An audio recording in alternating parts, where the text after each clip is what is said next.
Muy buenos días a todos. Yo tengo 18 años de ser oncólogo médico, más o menos vemos 40 pacientes diarios en el IMSS, en la consulta externa. Se atienden 120 consultas de pacientes con cáncer y se administran 70 quimioterapias al día. Somos 8 oncólogos médicos, 3 pasamos en el hospital y 5 pasamos en la consulta externa. ¿Cuáles son los objetivos de la plática? Que ustedes al terminar puedan describir las alteraciones patológicas y moleculares del melanoma, identificar las etapas clínicas o a qué pacientes hay que pedirles mutaciones, el examen de biología molecular y analizar en qué pacientes los melanomas o el tratamiento combinado puede ser más efectivo y lograr resultados a largo plazo buenos. Yo dividí la plática en 3 partes. La primera es sobre las generalidades del melanoma y la biología molecular. La segunda es del tratamiento metastásico y la tercera sobre el tratamiento adyuvante. En las estadísticas de los Estados Unidos, más o menos se diagnostican 70,000 pacientes con melanoma al año y de estos aproximadamente el 13% fallecen. Esto hace que el melanoma sea el cáncer de piel más agresivo que hay, el que ocasiona más muertes, aunque curiosamente no es el más común, siendo la sexta causa de muerte. Más o menos se encuentran 1,500 melanocitos por milímetro cuadrado. La función de los melanocitos es producir melanina y la melanina, la función es proteger a nuestro ADN de la radiación ultravioleta.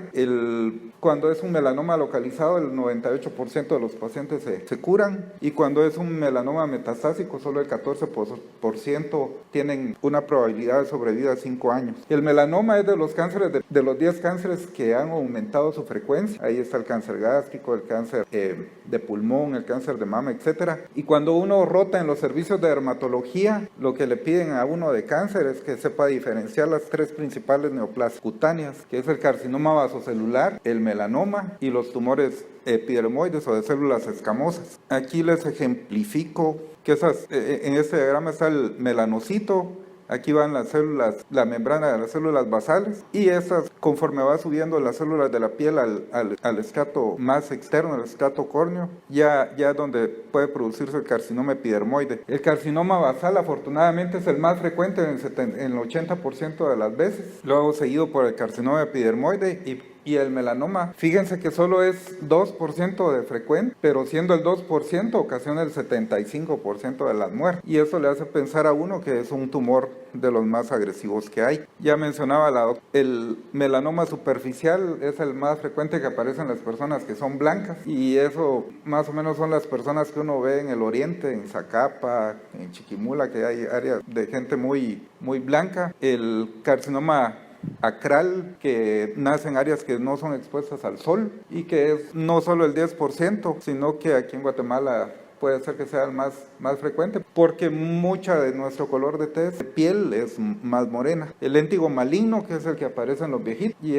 aparece en zonas donde pega el sol, y el melanoma nodular, que es muy raro. Yo les voy a presentar este caso. Se documentó con la doctora Menéndez. Es una paciente de 53 años de Quetzaltenango que vivió en los Estados Unidos. Acudió por un lunar en el pie derecho allá en los Estados Unidos. Le hizo el dermatólogo el diagnóstico de melanoma. Se le hizo una resección amplia más colocación de injerto, y luego también le hizo resección de la ingle. Fueron 11 ganglios resecados, todos tenían metástasis, y la paciente quedó en seguimiento. Quedó en seguimiento porque por sus cuestiones de papeles no pudo ella tener un acceso a otro tipo de tratamiento. Luego se volvió a Guatemala porque de papel. Cuando presentó una convulsión tónico-clónica, la vieron en el Seguro Social de allá de Quetzaltenango. Se le hizo una tomografía que demostraba las lesiones frontotemporoparietal izquierda de más o menos 2.5 centímetros, una lesión única. Cuando se le hizo el estudio de tórax y abdomen, se descubrió esta otra imagen en el hígado de más o menos 3 centímetros, una lesión única también. Esta tomografía no es la mejor, pero es la que nos enfrentamos día a día, porque muchas veces y eso es para nosotros muy problemático, porque no podemos valorar bien si la lesión se trata de una metástasis o no. Y eso es algo que les vivimos recordando a todo el mundo, que cuando son pacientes con cáncer, todas las tomografías deben de llevar medio de contraste. Si esta paciente hubiera tenido la lesión en la cabeza y esa única lesión de 3 centímetros, lo más probable es que ella se hubiera podido beneficiar de una resección. Pero ya cuando se estaba considerando, se descubrió esta otra masa a nivel pélvico, y ya con eso se consideró que pudiera estar fuera de tratamiento quirúrgico. Esa diapositiva es de cuando yo estaba estudiando onco, y ahí la revista de moda era el Seminars in Oncology, y esa era como toda la revisión que se hacía del melanoma, y es bien importante que se les queden algunos números. Lo primero es que los pacientes en etapa 1 se curan con cirugía, que eso no ha cambiado en nuestra época. Lo segundo es que la invasión a ganglios es de pobre pronóstico y la sobrevida a 5 años es de únicamente el 20%. En ese momento las terapias adyuvantes no habían demostrado utilidad en estos pacientes, y en los pacientes en etapa 4, es decir, aquellos pacientes que ya son metastásicos, como el caso de esta señora, pues únicamente vivían de 4 a 6 meses. La carbazina, que es una quimioterapia de las más antiguas, era el tratamiento más activo y tenía respuestas en el 20% de los pacientes, que duraban un promedio de 6 meses, y las respuestas completas eran en menos del 5%. Una respuesta completa en oncología se refiere a que todo el tumor se le desaparece. Y eso fue el manejo estándar durante más de 20 años. Luego se intentaron combinaciones de quimioterapia con 3 o 4 medicamentos que resultaban ser sumamente tóxicos, pero uno se alegraba porque en lugar del 20% obteníamos respuestas en el 30%. Y más o menos como para el 90, 95 comenzaron a salir algunos estudios en pacientes que utilizaban interferón, interleuquina 2. El interferón era un dolor de cabeza porque uno le administraba aproximadamente 20 millones de unidades al día al paciente. Tenía unas depresiones terribles. Yo conocí a 2 pacientes que se suicidaron por usar la terapia. La interleuquina se tenía que administrar en cuidados intensivos, monitorizado, pero con la interleuquina hubieron un pequeño grupo de pacientes que presentaron respuestas clínicas completas y de larga duración. Fue por eso que estos dos la interleuquina, a pesar de que era toda una parafernalia lograrle aplicar al paciente en el intensivo, hubo un grupo de pacientes que se curaron en etapas metastásicas. Y la sociedad americana lo utilizó lo dio como un tratamiento estándar para adyuvancia. La biología molecular y del patólogo empieza desde el momento en que se hace la biopsia, porque esa es una de las primeras pláticas que tenemos cuando van ingresando nuevas personas al hospital, nuevos externos, porque los doctores de patología tienen unas fotos ahí donde envían útero, ovarios, epiplón, todo en un bote de compota, ahí metido.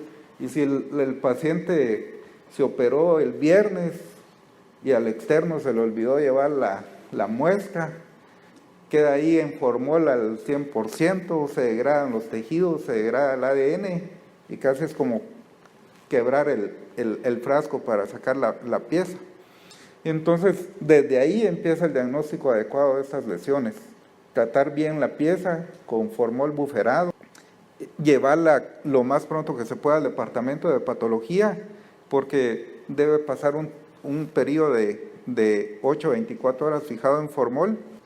Luego se inserta en los bloques de parafina, luego pasa la laminina, o bien desde el bloque de parafina se hace la extracción del ADN, se prepara por la reacción de la muestra por medio de la técnica de PCR, y ahí ya se comienza a visualizar la secuencia de genes que tiene ese tumor en particular. Ahorita estaba viendo el programa del Congreso, ya es mucha biología molecular, porque hoy ya no es posible concebir una neoplasia sin el diagnóstico anatomopatológico y sin estudios de biología molecular, porque eso es importante. Esa parte de la medicina tenemos que dar el paso y enfrentarnos sin miedo. Luego, cuando le llega a uno el reporte del patólogo, pues uno debe ver que cumpla con algunas condiciones estándar: grosor, ulceración, tasa de mitosis, regresión, márgenes quirúrgicos, todo lo que mencionó la doctora.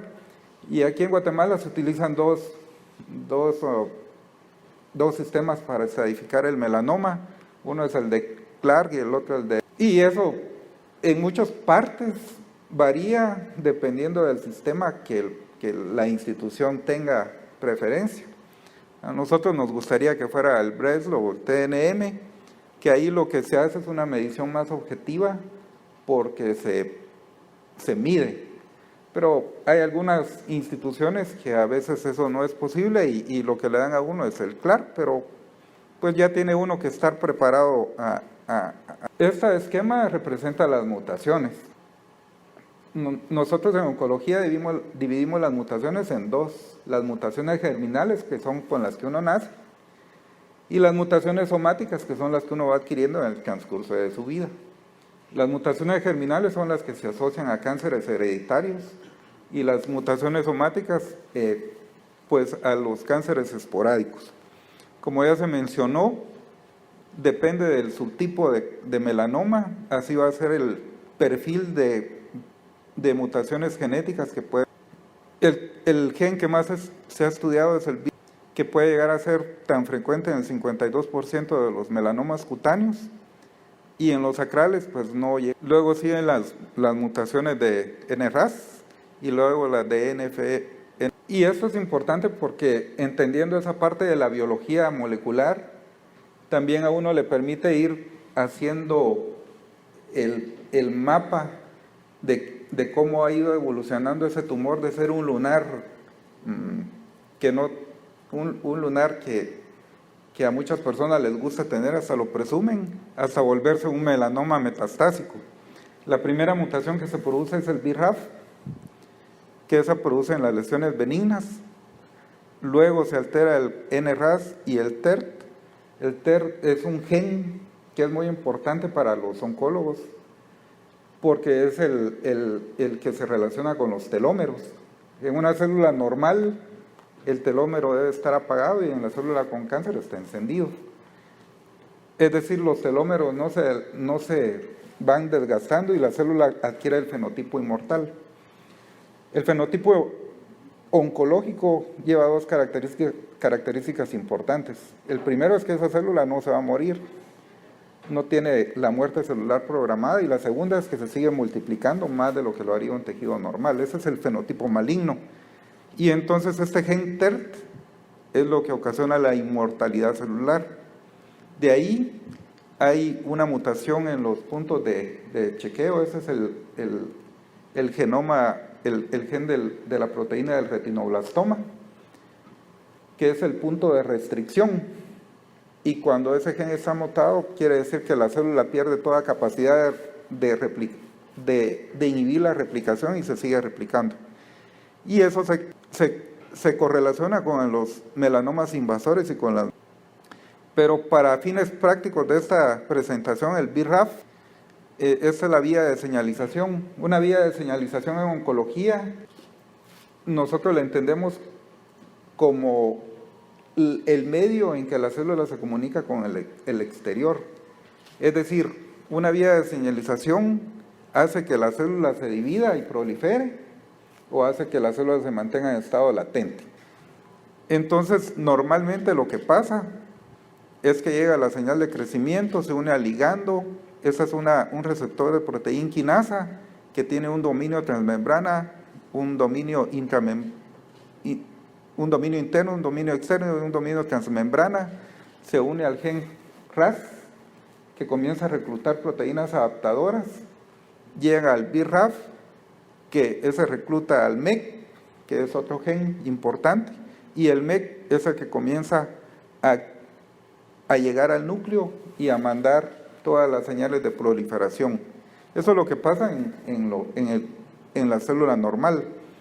Cuando el BRAF está mutado, no necesita estímulos externos para crecer, sino que RAF recluta MEC y MEC lo que ocasiona es un excesivo crecimiento y proliferación a nivel de la célula.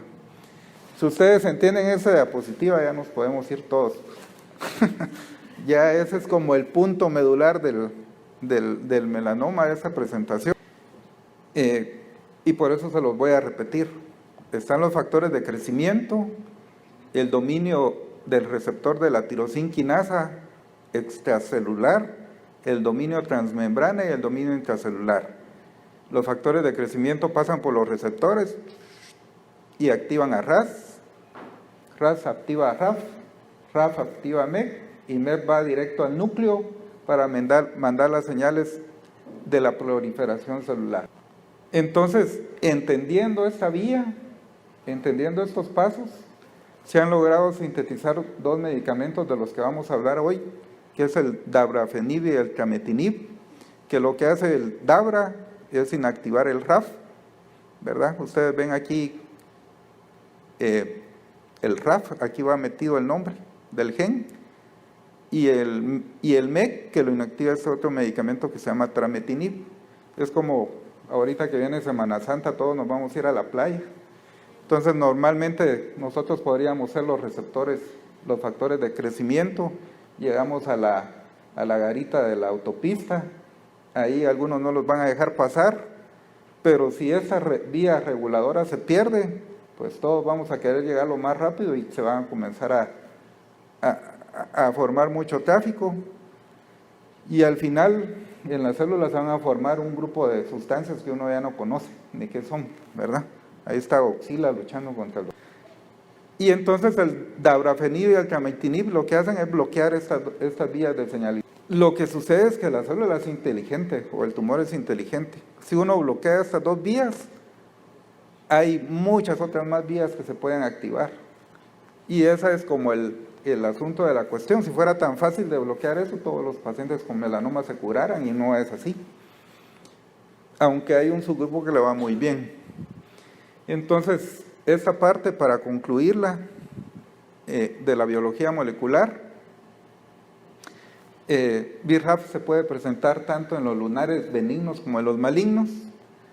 Existen varios drivers oncogénicos que empiezan por reclutarse con la activación del BRAF, que tiene que ir recolectando otros genes y que finalmente llegan a producir aumento de la proliferación y de la inmortalidad celular.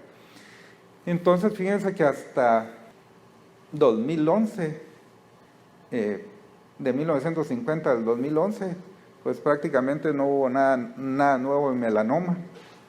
Todos los pacientes eran los resultados de la primera diapositiva que les presenté. Y muchos eran tratados con dacarbazina, comenzaban a recaer o nadie llegaba vivo a los 12 meses, al año. Luego comenzó el interferón interleuquina, que fue como el preludio de lo que vino después, porque en el 2011 comenzó a venir una avalancha de conocimientos, de lograr aplicar toda la ciencia básica y trasladarla, porque esto presentado aquí en el esquema, que sea BRAF y MEC, es muy fácil ya imaginárselo, pero imagínenselo cómo se llegó a esas conclusiones. Y entonces hubieron dos descubrimientos que fueron muy importantes. El primero es reconocer que el sistema inmune tenía que ser activado pero que muchos tumores, en especial el melanoma y el cáncer de riñón, no lograban, porque los linfocitos T no lograban reconocer el cáncer como algo anormal. Y eso fue la vía de la inmunoterapia. Pero también, al mismo tiempo, fueron descubriéndose todas estas vías de señalización y la forma como se bloqueaban. Y esa, en nuestro caso del melanoma, de la medicina personalizada. Entonces, ya ahorita entrando al tratamiento de los melanomas metastásicos, aquí se usó dabrafenib por primera vez, comparándola contra el tratamiento estándar de esa época. Eso fue en el 2012, o sea que el tratamiento estándar era la dacarbazina. Y esta imagen quiero que la fijen también mucho, porque es importante en el melanoma. Esto representa a los pacientes que son tratados con la dacarbazina. Vean cómo la mayor parte de los pacientes progresa en los primeros meses del diagnóstico. O sea que el melanoma es una enfermedad que mata a la gente muy rápido, progresa rápido. Y aquí lo que se logró fue retrasar esa progresión de 2.7 meses a 6.9. Ahorita viéndolo en esta época, 4 meses, eso no fue nada. Pero para una neoplasia que antes de los 4 meses había matado a los pacientes o había recaído,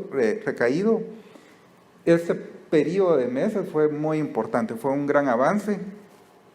El diseño del estudio fue pacientes con melanoma no resecable en etapas 3 o metastásicos con mutación BRAF y la mutación más común es la B600C, no tratados previamente y que tuvieran más de 18 años con un buen estado funcional. Entonces esos pacientes fueron 187 al tratamiento de inhibidor de BRAF y con dacarbazina fueron 63. Aquí lo importante de este estudio es que fue el doble de pacientes tratados con el medicamento de investigación, porque así se aseguraban de que no fuera chiripazo los resultados. Entonces aquí lo que se vio es que los pacientes recaían antes, a los 2 meses con la dacarbazina, y ya con el tratamiento de inhibidor de esa vía de señalización llegan hasta los 7 meses. Entonces se inhibió BRAF. Entonces, ¿qué pasa si ahora en lugar de inhibir BRAF, inhibimos MEK?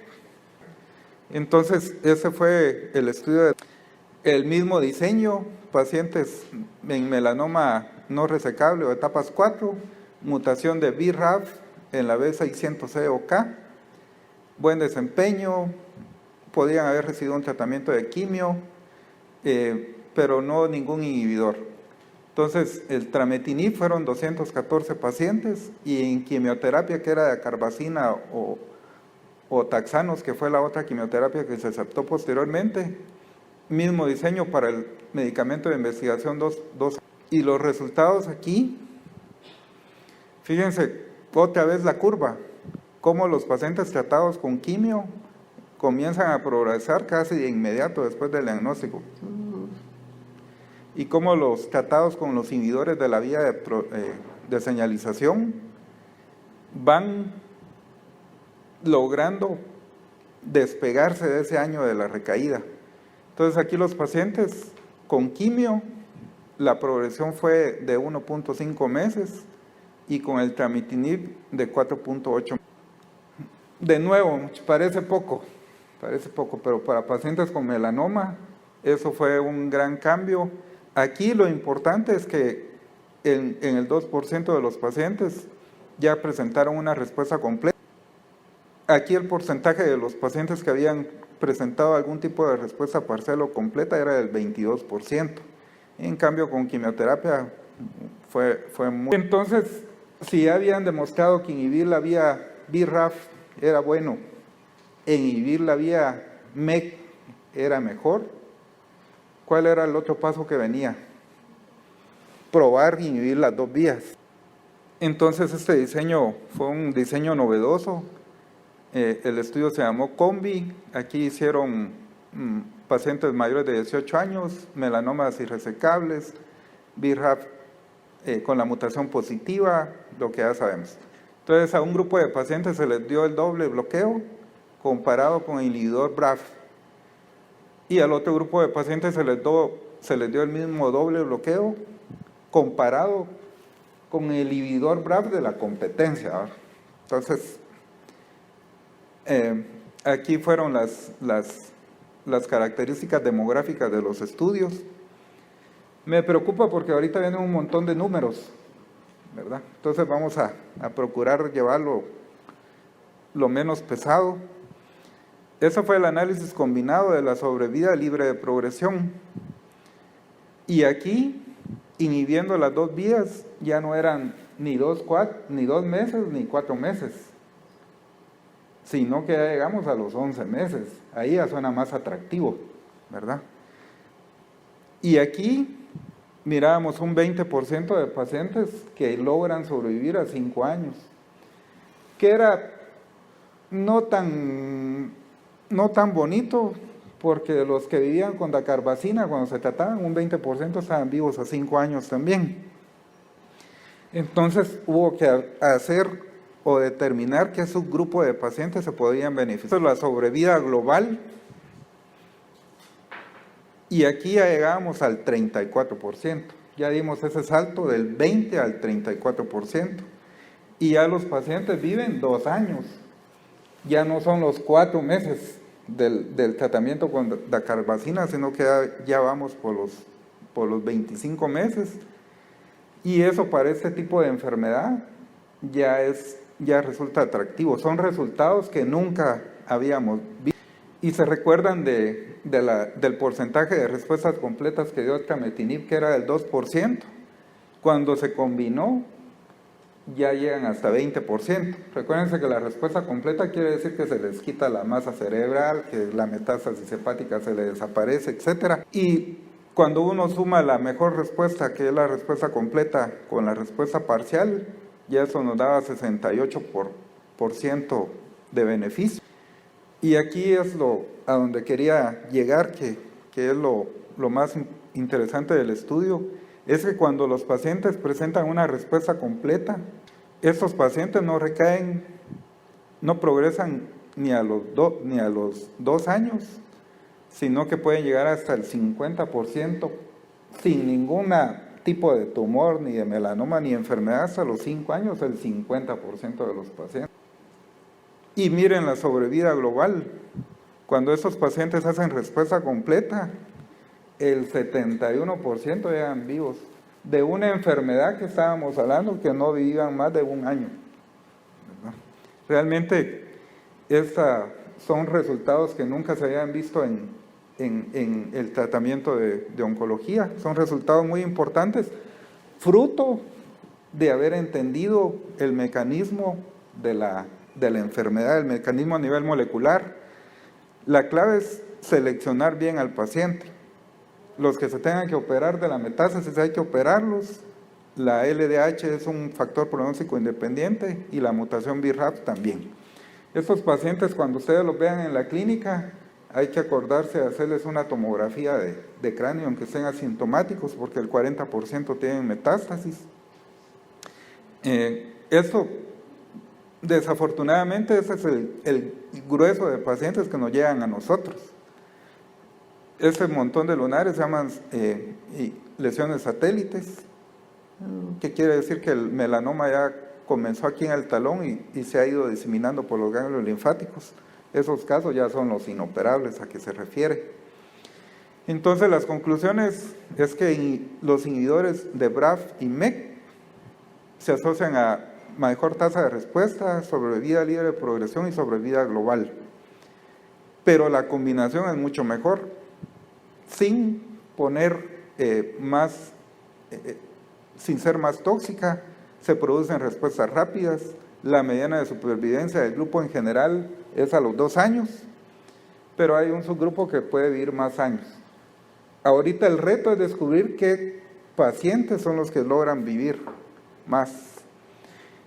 Entonces, como ya la combinación había demostrado que era bueno en lo que era peor, en el peor escenario, ahora había que compararlo con el escenario mejor, que era cuando el melanoma se logra resecar. Ahorita vamos a hablar de las etapas 3 de melanoma, que son los que tienen ganglios positivos, ya sea microscópicamente palpables o que están ulcerados. Y vean ustedes, cuando son ganglios microscópicos, que se hace el ganglio centinela, el 37% recae. Cuando son ganglios palpables, pero no tan ulcerados o pequeños, el 68% recae en los 5 años. Y cuando ya hay satelitosis o la lesión está ulcerada, pero se logra resecar, casi el 90% recae. O sea, esta enfermedad, si no la detectamos temprano, si no nos educamos como médicos a ver cuál es la lesión que necesita tratamiento o atención, se nos pasa y nos llega a metastásico. Entonces, ese es este estudio es aquel paciente que yo lo opero, lo dejo sin enfermedad, pero como tiene ganglios, yo sé que va a recaer. Entonces, ¿qué pasaba? Este fue el diseño del estudio, fueron 870 pacientes, melanomas etapas 3, es decir, con ganglios positivos que tuvieran la mutación positiva, que se hubieran operado en menos de las 12 semanas. Aquí se les dio el doble mecanismo y vean estos resultados. Otra vez en el placebo la recaída temprana e inmediata de los melanomas, aunque sean resecados. Y vean con el tratamiento combinado, miren esta P, 0,000, son de las P más significativas, y a 3 años estaban vivos, o la sobrevida, o los pacientes tenían de 16 a 44 meses. Y en la sobrevida global también se ven este tipo de resultados que prácticamente esos pacientes tienen mayor probabilidad de curarse. En el análisis del Forest Plot, pues todos los subgrupos se favorecen, aunque sean los con múltiples ganglios o ganglios elevados. A todos les va mejor, se retrasa la progresión. En el perfil de seguridad lo que hay que saber es que a estos pacientes les da mucha fiebre y que se puede controlar con acetaminofén. Y entonces la conclusión del estudio adyuvante fue que, comparado con el estudio con el uso de placebo, la mutación, cuando los melanomas son mutados, pueden tener una sobrevida mejor sin la recurrencia temprana.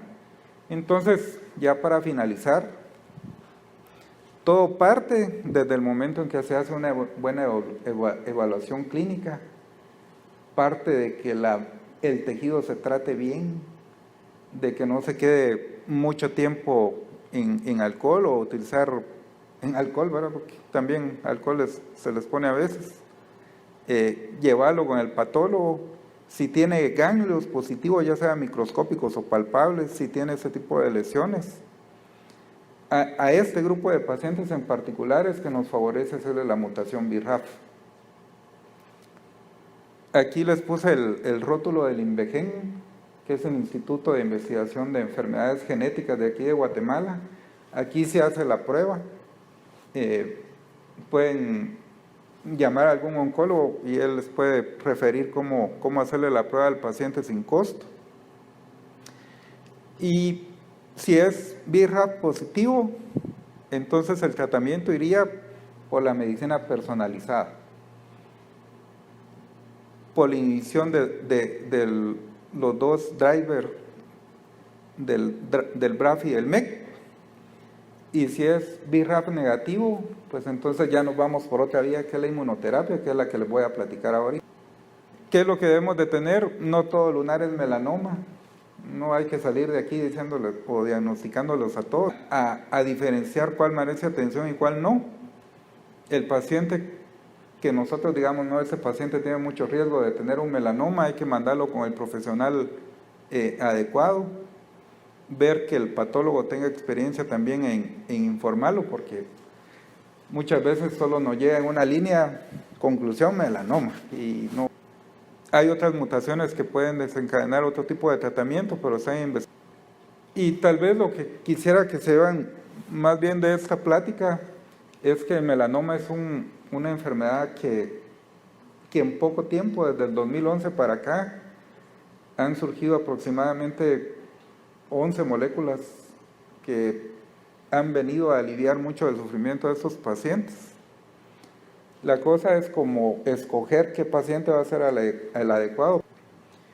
Nosotros en el ICS ya abrimos la residencia de oncología. Esos son las primeras